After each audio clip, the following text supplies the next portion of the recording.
Yeah, Donald Trump looks, and man, I supported him this last year. I apologize for doing so. It was a bad calculation. At the time, it seemed like the right one. But he should be impeached and removed for this one. Comedian, libertarian political commentator, and debater Dave Smith has been one of Donald Trump's highest profile supporters and defenders, particularly online. He is a frequent guest of Joe Rogan and Piers Morgan and defends Trump on their platforms. But no longer. In a shocking move in the aftermath of the hot war between Israel and Iran, Dave Smith has publicly repudiated Trump. He did so on Breaking Points, hosted by friend of the show, Crystal Ball. He apologized for his vote for Trump, his support for Trump, and publicly called for Trump to be impeached and removed from office. And as this is going on, we're starting to see a wider schism within the MAGA movement on the topic of foreign policy. But before we unpack all that, if you end up liking this video and you want to support the channel, please be sure to hit the like, subscribe, and alert bells before you go. All right, friends, full disclosure, not a big fan of Dave Smith, particularly in his defense of Trump. I think he was way too tolerant of Trump's censorious impulses, even though Dave presents himself as a free speech warrior. Donald Trump is objectively more censorious than any Democrat. Dave Smith's the sort of guy who bitches endlessly about the Twitter files, but FIRE, the right-wing libertarian free speech organization, has said, yeah, what Trump's doing on free speech makes what we saw in the Twitter files look like child's play in comparison. So I hated the grading on a curve and the tolerance of corruption and censorship that Dave Smith had for Trump. It defied his principles. But give the devil his due here. He found his limit, and he is publicly repudiating Trump. So we're going to play this clip from his recent appearance on Breaking Points, co-hosted again by friend of the show, Crystal Ball, and I'll see you on the other side. It was in 2007 that the Pentagon told George W. Bush that we cannot go to war with Iran because we do not have escalation dominance against them, essentially meaning that they can hit all of our bases and embassies in the region, and we are very vulnerable to them. And we've already seen demonstrated since the Israeli attack that the Iranian, the missiles that they sent last year toward Israel, as many of us guessed, that wasn't really their best. They were intentionally making an attack that wouldn't really hurt anybody, that wouldn't really lead to a war, which Iran has done over and over again. But now we've pushed them to the point where they probably don't feel that they have the option not to respond. And Donald Trump telling them to come back to the negotiating table now is a joke. Yeah. I mean, what a impotent leader to be sitting there talking about coming back to the negotiating table. It's like sitting after Pearl Harbor and telling FDR, now's the time to go negotiate with the Japanese. Right. Negotiations are over now. The time for negotiations was before this. And so, yeah, Donald Trump looks, and man, I supported him this last year. I apologize for doing so. It was a bad calculation. At the time, it seemed like the right one. But he should be impeached and removed for this one. Wow. And not on some like not on some ridiculous Nancy Pelosi. Of course the Congress will never do it because they're all a bunch of, corrupt hacks. This is the one thing they support. This is like Donald Trump should be impeached and removed for this. All of his supporters should turn on him. It's the absolute betrayal of everything that he ran and campaigned on and everything that he stood for. And I will say, despite the fact that, Donald Trump supporters have been labeled like a cult following, and that certainly is true for a percentage of his supporters, he is going to lose his coalition over this. I don't just speak for myself when I say there are a lot of us who simply will not go along with this. So it's just a devastating mistake. By the way, on top of that, he's also going to lose the deportation fight because of this. Because right now he needed all the political capital he could have to turn that, you got a majority support for deportations, but the minority is very mobilized and they're out and they're protesting all around the country. He needed all of his political capital for that move. So here's what we got. The neocons win. More war abroad and, bomb the world and invite the world. No matter who you vote for, you always get John McCain. Yeah, so again, and I've said this before, I'll say it again, foreign policy, not my area of expertise. That's why we are 99.8% focused here on domestic policy. But given that this could represent a potential fracture, a major fracture within the MAGA movement, and fingers crossed, I hope that that's the case, I think it's worth discussing. Again, not a big fan of Dave Smith for the reasons that I laid out, but the fact that he stands on principle enough that there was a bright red line for him, Trump crossed it, and he's actually standing by his word and publicly repudiating Trump. He's not mincing words about it. He's publicly, explicitly repudiating Trump, apologizing for endorsing and voting for him and supporting him and defending him, and calling for his impeachment. Got to give credit where it's due. Now, again, we'll quibble with, I'm surprised you were bought into this shit in the first place, but that's a different conversation for a different time. And again, this has just set the MAGA world on fire. Dave Smith apologizes for backing Trump in 2024, calls for his impeachment and removal. What an impotent leader. Comedian and commentator Dave Smith apologized for his prior support of Donald Trump and said he should be impeached and removed from office in a new interview. Smith, a libertarian who backed Trump in the 2024 election, decried Trump's handling of the conflict between Iran and Israel in an appearance on the popular YouTube program Breaking Points on Monday. And of course, we played the clip. No need to regurgitate it. But again, folks, that's it's pretty stunning. On the subject of Israel and Iran, again, even though we're not foreign policy experts here pondering politics, this is some fairly breaking news. Jennifer Griffin, who's a chief foreign policy correspondent at Fox News, says, confirmed the U.S. Air Force is moving, quote, a large number of refueling tanker aircraft to Europe in order to be closer to the Middle East. A U.S. official confirms to Liz Frieden. This will provide more options for Trump and CENTCOM Commander General Eric Kurilla, the U.S. official said. So as Tommy Vitor, Pod Save America, noted, the U.S. military is slowly getting dragged into Netanyahu's war with Iran. And it sure seems like a major backtracking by Trump in terms of rhetoric and now action, major backtracking from his America First isolationist pitch. Now, you may like that, you may not like that, but it's simply a fact that Trump said one thing and seems to be publicly and privately doing something else. This is why Dave Smith is now apologizing and calling for Trump's impeachment. Moreover, it's not just Dave Smith. So some other things to note. Marjorie Taylor Greene calls out disgusting Trump allies slobbering for war with Iran as fake MAGA.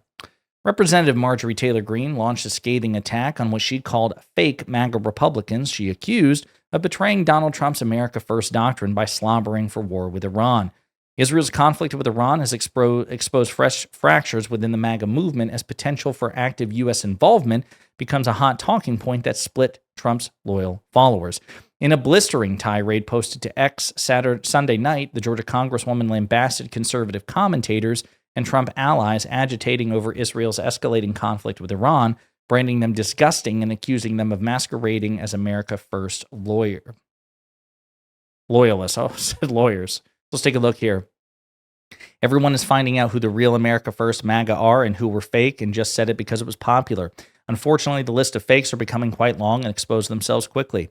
Anyone slobbering for the U.S. to become fully involved in the Israel-Iran war is not America First MAGA. Wishing for murder of innocent people is disgusting. We're sick and tired of foreign wars, all of them. And this one will quickly engulf the Middle East, BRICS, and NATO as countries are required to take a side.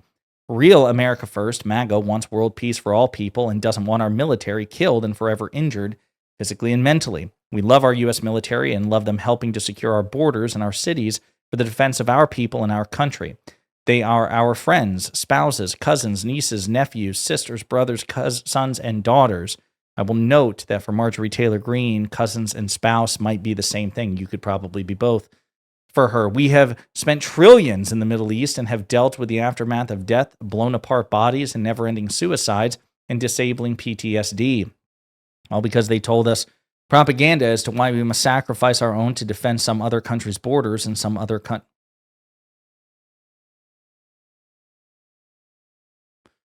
Huh? What? She repeated? We must sacrifice our own to defend some other country's borders and some other country's borders? Okay. I didn't want to see Israel bombed or Iran bombed or Gaza bombed. I don't want to see Ukraine bombed or Russia bombed. We do not want to be involved or required to pay any of it. And she goes on like that. So, okay, her take.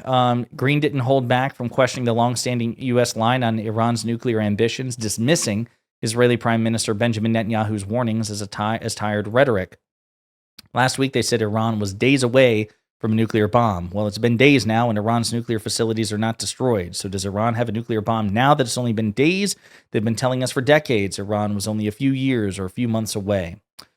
The stance is backed by MAGA firebrands like Steve Bannon and Tucker Carlson. Trump himself appeared to leave the door open for deeper involvement in the conflict, telling The Atlantic, quote, America first means whatever I decide it does. warning, quote, "You can't have peace if Iran has a nuclear weapon." Okay? So that's it. Well, Mark Levin, Fox News host, responded. Mark Levin torches MTG's fake MAGA to raid on Iran. Quote, "We're Team Trump." Fox News host Mark Levin torched Representative Marjorie Taylor Greene's tirade against fake MAGA supporters slobbering over the idea of the war with Iran, utterly rejecting the idea and hailing Trump as the defining leader of America First. Greene attacked pro-Trump Republicans over the weekend for agitating to get the U.S. involved in Israel's ongoing conflict with Iran. The Georgia lawmaker accused her own allies of Trump's America First doctrine of abandoning Trump's America First doctrine in favor of foreign interventionism.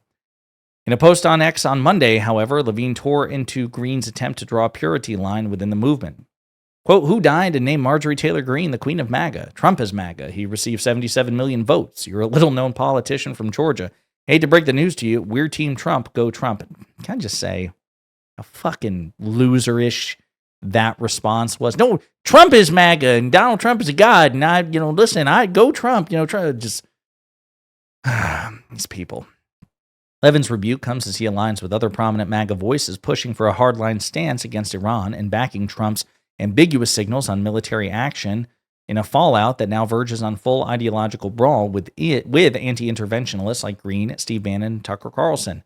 And again, it notes that Trump has not ruled out deeper involvement in the situation. So there's that. And then we're going to get into a Tucker Carlson thing here as well. But again, this looks to be like the latest chapter in the MAGA civil war. And as we discussed in previous videos over the weekend, the U.S. is already directly involved in the hot war between Iran and Israel. It's just that we have not put boots on the ground. And as far as I know, military hardware of the United States has not directly attacked any Iranian assets, but we are providing direct assistance and logistic support to Israel, in addition to having foreknowledge of their attack. So there is that. Let's close with this one on Tucker Carlson. Tucker Carlson tells Bannon Israel-Iran conflict could end Trump's presidency and American empire. Carlson warned Monday that U.S. involvement in the You know what? Actually, wait a minute. I didn't see that there was a clip. I actually really love Let's take a look at the clip. Okay, let's play the clip. Trump. I think he's a deeply humane, kind person.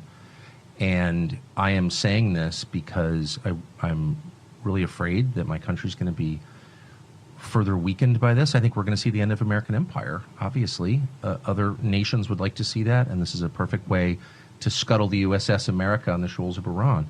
But it's also going to end, I believe, Trump's presidency and effectively end it.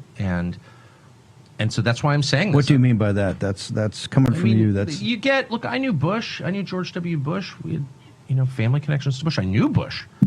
Personally, I still see Bush sometimes. And, of course, he hates me, and he does because I criticized him on Iraq. And that war is the sum total, from a historical perspective, of his administration. But I knew him, and he had all kinds of plans for the things that he wanted to do. But once domestically, right, to improve the country. Right. And you may agree or disagree, but in his mind, he wasn't just about the invasion of Iraq in March of 2000. Oh, no. He was going to redo Social Security. 100%, He had all that, all types of. He was going to take care of the entitlements issue. And he really thought it was going to work. Yep. And you could laugh at that or whatever, but the point is, the second you get enmeshed in a real war, not a fake, let's go bomb the villagers and declare success, though we don't even have a good track record. Why are the Houthis still there? No, I think he also means that Trump could lose the midterms as a consequence of this. Sorry, that was my dog, Durin, guest starring here. I think he also meant that, this would increase the likelihood that Trump loses the midterms, and I agree. I think the odds are pretty stacked against him already, although nothing is set in stone with Trump, who, again, the way I describe it is Trump doesn't totally violate the laws of political gravity, but he certainly bends them in ways that no other politician has. We'll see what happens. I don't know the extent to which the U.S. will get involved in the hot war between Israel and Iran, but it's looking increasingly likely. I wouldn't say it's probable at this point, but obviously it's increasingly likely. The movement seems to be in that direction based on that Jennifer Griffin breaking news report that I provided. But there you go. I mean, again, we're starting to see the latest MAGA civil war, such that, again, one of MAGA's heaviest hitters online, one of its most viral, omnipresent defenders, Dave Smith, always under the Joe Rogan Experience, always on Piers Morgan Uncensored, finally throwing in the towel saying, I regret supporting him, I regret endorsing him, I regret voting for him, and I think he should be impeached and removed from office. That is a staggering thing to say in an indictment of Donald Trump and his second administration. In the meantime, let me know what you think in the comments.